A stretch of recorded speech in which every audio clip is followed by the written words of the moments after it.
बात है 1909 की, जब डेनमार्क का एक्सप्लोरर एजनर मिकेल्सन अपनी टीम के साथ ग्रीनलैंड की बर्फीली जमीन पर उतरा था। उनका मकसद उस गुमशुदा खोजी टीम को ढूंढना और साबित करना था कि पियरी लैंड ग्रीनलैंड का ही हिस्सा है, न कि कोई अलग द्वीप।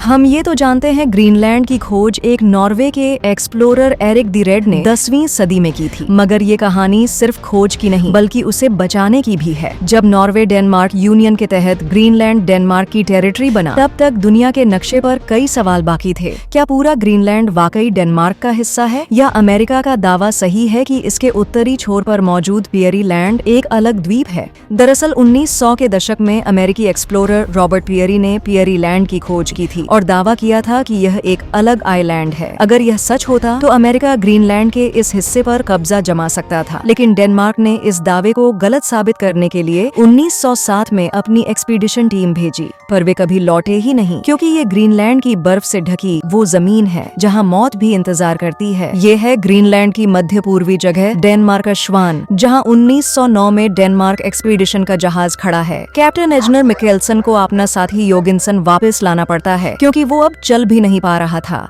यहाँ बर्फीली ठंड में उसके दूसरे साथी भी हैं। योगिन्सन के बाहरी पैर के अंगूठे में खून रुक गया, इसलिए उनको पैर के अंगूठे काटने पड़े। ये सब लोग पार्टी एंजॉय करते हैं क्योंकि आज है क्रिसमस का दिन। कैप्टन बताता है कि उसे 1907 डेनमार्क एक्सपीडिशन से एक की लाश मिली। उसके पास कुछ नोट हैं जिन पर पत्थर से बने एक कैन का जिक्र है, जहां उन्होंने सबूत छिपाए थे। मिकेल्सन को एक आदमी की जरूरत है ताकि वहां पहुंच सके, लेकिन इस दूसरी कोशिश में कोई भी अपनी जान जोखिम में नहीं डालना चाहता, क्योंकि उन सभी के परिवार थे, सभी शादीशुदा थे। लेकिन यहाँ एक लड़का है जिसका कोई परिवार नहीं। इसका नाम आइवर एवर्सन है। वो कैप्टन के साथ जाने के लिए तैयार होता है। एजनर एक साथी से पूछता है कि क्या आइवर ये सब कर लेगा। वो बताता है कि वो एक्सप्लोरर नहीं बल्कि इंजन रिपेयर करने वाला है, लेकिन वो नेवी में काम कर चुका है, इसलिए वो जल्दी ही सीख लेगा। अब कोई और चलने को तैयार नहीं था, इसलिए कैप्टन ने आइवर के साथ जाने का प्लान बनाया है। आइवर को कुत्तों से लगाव होता है, बल्कि उसने तो लीड डॉग का नाम भी रख लिया था। वे लोग समझाते हैं कि उसे कुत्तों से लगाव नहीं करना चाहिए, क्योंकि इतने लंबे सफर में वे मर भी सकते हैं। अभी यहाँ बर्फ के कारण शिप का रास्ता बंद है। समुद्र की बर्फ गर्मियों में सिर्फ कुछ महीनों के लिए पिघलती है, इसलिए कैप्टन कहता है कि अगर वे दोनों अगस्त से पहले वापस नहीं लौटे तो वे उनका इंतजार न करे और डेनमार्क वापस चले जाए। अब बिना देरी किए ये कुत्तों के स्लेज पर बैठकर अपने सफर पर निकल पड़ते हैं। आप देख सकते हैं कि पियरी लैंड डेनमार्कश्वान से 700 किलोमीटर से भी ज्यादा दूर है। ये सफर सिर्फ बर्फ से लड़ाई नहीं बल्कि इंसानी हिम्मत और जिंदा रहने की जद्दोजहद की भी है। जब हर दिशा सफेद होती है, जब हर कदम पर बर्फीली हवाएं मौत का पैगाम लेकर आती हैं, तब सवाल सिर्फ एक होता है, क्या वे वापस आ पाएंगे? वे दिन में सफर और रात को आराम करते हैं, साथ ही जहाँ से गुजरते थे वहाँ का रिकॉर्ड बनाते थे। दिन ऐसे ही गुजरते गए और एक दिन जब वे लगातार आगे बढ़ रहे होते हैं, आइवर अपने कुत्तों की स्लेज की स्पीड बढ़ा देता है, जिससे उसका कंट्रोल खो जाता है। उन्हें पता नहीं था कि आगे खाई है। इस दुर्घटना में वे 2 हफ्तों के खाने का सामान गवा देते हैं और आइवर की काफी कोशिश के बाद भी एक लीड डॉग मारा जाता है। आइवर को उसके मरने पर काफी दुख होता है। इस बात पर मिकेल्सन गुस्सा करता है और बताता है कि यहाँ कुत्ते अक्सर मरते रहते हैं, इसलिए उनसे लगाव ठीक नहीं। हम देखते हैं कि आगे बढ़ते हुए 48 दिन हो चुके हैं। वे एक नदी तक पहुँचते हैं, जिसे पार करके वे आगे बढ़ जाते हैं। यहाँ आइवर कैप्टन से पूछता है कि आप ऐसा खतरनाक काम क्यों करते हो जहाँ ऐसे इलाकों में अकेले रहना पड़ता है? अगर यहाँ हमें कुछ हो गया तो हमें देखने वाला कोई नहीं। मिकेल्सन का मानना है ये काम करते वक्त दिल और दिमाग 2000 किलोमीटर दूर नहीं होना चाहिए। मिकेल्सन उससे पूछता है कि तुम मशीन रिपेयर का काम क्यों करते हो? आइवर कहता है मैं इसमें अच्छा हूँ। मिकेल्सन कहता है मैं भी ये काम करता हूँ क्योंकि मैं इस काम में अच्छा हूँ, मुझे ये काम करने में मजा आता है। एक रात जब वे दोनों बैठे होते हैं, आइवर उसे फोटो दिखाता है जिसमें कई लड़कियों के नाम उसने मन में ही सोच रखे थे। वो मिकेल्सन से पूछता है कि आपको कौन सी लड़की अच्छी लगी। वो बहुत ध्यान से देखता है और उनमें से एक लड़की को चुनता है और कहता है कि मैं उसका नाम नाजा रखूंगा। इसके बाद वे सुबह फिर अपनी यात्रा शुरू करते हैं। अब धीरे धीरे समय बीतने के साथ उनकी यात्रा और भी कठिन होती जाती है। इस सफर में उनके कई कुत्ते भी मर चुके हैं और मरे हुए कुत्ते दूसरे कुत्तों का भोजन बन जाते हैं। वो दोनों थक चुके हैं, लेकिन वे लगातार अपनी यात्रा पर जा रहे हैं। वो आगे बढ़ते रहते हैं और इस तरह से उन्हें 84 दिन हो गए हैं। उनको अंदाजा नहीं है कि उनकी यात्रा कहाँ खत्म होगी। इसलिए आइवर पूछता है कि क्या कोई ऐसा वक्त आएगा जब वे हार मानकर वापस चले जाएंगे, क्योंकि उनका खाना भी खत्म हो गया है।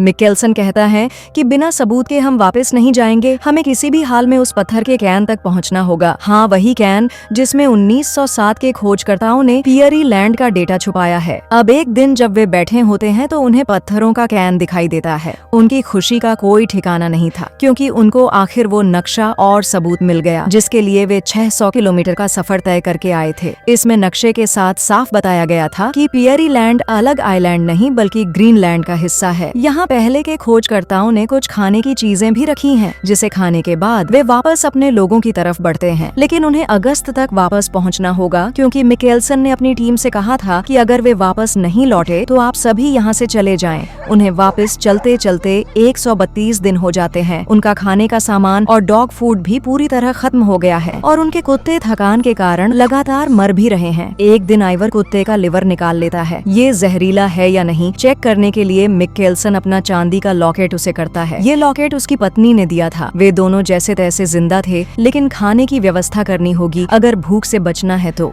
अगली सुबह आइवर बर्फ में सील का शिकार करने निकल जाता है, लेकिन तभी उसे कुत्तों के भौंकने की आवाज सुनाई दी। आवाज के कारण सील पानी में भाग गया। हालांकि उसने शिकार गवा दिया, लेकिन वो समझ जाता है कि कुछ खतरा है। वो दौड़कर अपने कैंप में पहुंचता है तो देखता है कि वहाँ एक पोलर बियर है। मिकेल्सन को मारने ही वाला होता है। तभी आइवर उस पर 2 गोलियां चला देता है और बियर मर जाता है। लेकिन अब मिकेल्सन पानी में गिर चुका होता है। आइवर किसी तरह उसे पानी से बाहर निकालता है। इसके बाद उनको कुछ दिन एक ही जगह रुकना पड़ता है। जब कैप्टन ठीक हो जाता है तब ये तय करते हैं कि वे अपनी स्लेज को यहीं छोड़ देंगे और अपनी यात्रा जारी रखेंगे। वे अब जमी हुई नदी तक पहुंच जाते हैं, लेकिन मिकेल्सन को लगता है कि वे वापस नहीं पहुंच सकते, इसलिए सबूत सुरक्षित रखने के लिए वहां एक पत्थरों का कैन बना देते हैं। आइवर कहता है कि क्या हमारे साथ भी वही होगा जो पिछली टीम के साथ हुआ था। कप्तान हौसला बढ़ाता है कि वे पहुंच जाएंगे। हम देखते हैं कि उनकी हिम्मत जवाब दे चुकी है, लेकिन वे आगे बढ़ते रहते हैं और तभी उन्हें अपने जहाज का ऊपरी हिस्सा दिखाई देता है। ये देखकर दोनों बहुत खुश हो जाते हैं। वे अपने साथियों को आवाज लगाते हैं, लेकिन कोई जवाब नहीं देता क्योंकि सब वापस जा चुके हैं। दोनों को बहुत दुख होता है। जो जहाज उन्होंने देखा था उसका ऊपरी हिस्सा टूट चुका था। उसके साथियों ने उसी लकड़ी का इस्तेमाल करके उसके लिए एक केबिन बनाया, जिसके अंदर उसका 1 साल का राशन भी रखा गया।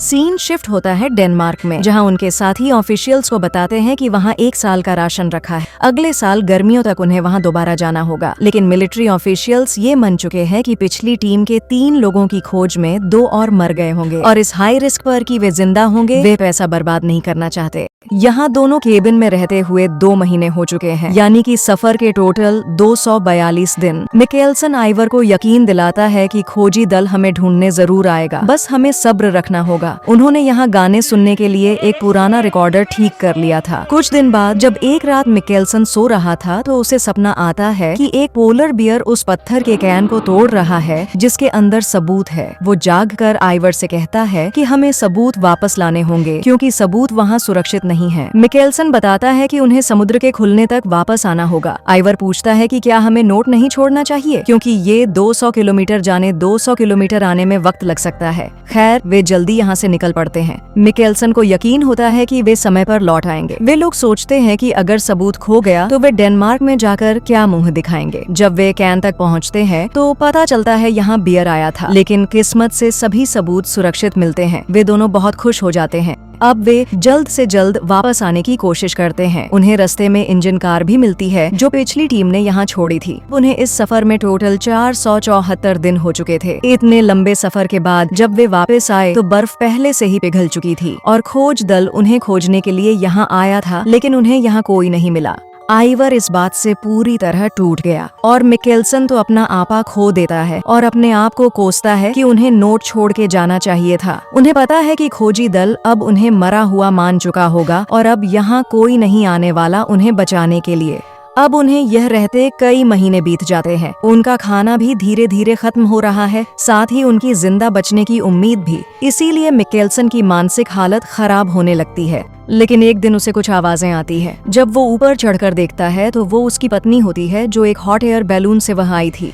मिकेल्सन बहुत खुश था कि तभी आइवर दूर से आवाजें लगाता है। हमें पता चलता है कि वो उसकी पत्नी नहीं बल्कि भ्रम है। इधर हम मिकेल्सन के दोस्त को देखते हैं जिसने एक बार पहले उनके लिए मदद भेजी थी। वो एक बार फिर अपने सीनियर ऑफिसर से वहां जाने के लिए परमिशन मांगता है। वो बताता है कि उन्हें केबिन में कुछ झूठे बर्तन दिखे थे जिसे वे ऐसे ही छोड़कर नहीं गए थे, मतलब ये उनके जिंदा होने का सबूत है, हमें उन्हें लेने वापस जाना चाहिए। लेकिन ऑफिसर उसकी बात नहीं मानता और कहता है कि वे अमेरिकन बर्फ में झंडे गाड़ते फिर रहे हैं और वो रॉबर्ट पेरी नॉर्थ पोल पर दावा ठोक रहा है। हमें ये भी नहीं पता कि वे जिंदा हैं और सबूत है या नहीं, वे और पैसा खर्च नहीं कर सकते। यहाँ इन दोनों को फंसे 884 दिन हो चुके हैं, यानी तकरीबन 3 साल। ये दोनों यहाँ अपना आखिरी क्रिसमस सोचकर मना रहे होते हैं। आइवर बताता है कि इस केबिन में उनका दूसरा क्रिसमस है और ग्रीनलैंड में तीसरा। एक बार आइवर बताता है कि जो लड़की मिकेल्सन ने फोटो में चूज करी थी वो उसके सपने में आई थी। ये बात सुनकर मिकेल्सन अपना आपा खोकर उस पर अटैक कर देता है। काफी जद्दोजहद के बाद आइवर उसको समझा पाता है ये सिर्फ सपना था, हकीकत नहीं। ये दोनों पूरी तरह से थक चुके हैं और उनकी उम्मीदें पूरी तरह से टूट चुकी हैं, क्योंकि शायद अब उन्हें यहाँ लेने कोई नहीं आएगा। अगली सुबह एक नई मुसीबत उनके दरवाजे पर थी, क्योंकि एक पोलर बियर उन्हें मारने के लिए अंदर आने की कोशिश कर रहा था। शायद ये भालू भी पिछले भालू की तरह भूखा था। वे शोर मचाकर उसे अंदर नहीं आने देते और भालू चला जाता है। कुछ दिनों बाद रात को मिकेल्सन को फिर किसी की आवाजें आती है। उनके पास सिर्फ एक मौका है बचने का, क्योंकि बंदूक में केवल एक गोली बची है। वे दरवाजा खोलते हैं, लेकिन इससे पहले कि वे गोली चला सके बाहर उन्हें अपने साथी दिखते हैं जो उन्हें वापस ले जाने आए हैं। मतलब फाइनली वे इस बर्फीली जगह से बचकर अपने देश वापस लौट पाएंगे। वे उसे एक जहाज से वापस ले जाते हैं और डेनमार्क पहुंचते हैं। इसके बाद वे अपने सीनियर ऑफिसर को ये सारे सबूत देते हैं जिससे साबित होता है कि पियरी लैंड कोई अलग आइलैंड नहीं बल्कि ग्रीनलैंड का ही हिस्सा है। मतलब अब अमेरिका अब उनके किसी भी हिस्से पर कब्जा नहीं कर सकता। अनाउंसमेंट के दौरान मिकेल्सन अपनी पत्नी नाजा होम से मिलता है। इस दौरान ही आइवर को पता चलता है कि वो फोटो वाली लड़की उसकी पत्नी है। एजनर मिकेल्सन और आइवर एवर्सन दोनों बहुत मशहूर हो जाते हैं, क्योंकि उन्होंने कुछ ऐसा किया है जो शायद ही कोई और कर सकता। इसी के साथ इस सच्ची कहानी का एंड होता है। मिलते हैं किसी और वीडियो में, तब तक आप ये 2 वीडियो चेकआउट कर सकते हैं। धन्यवाद।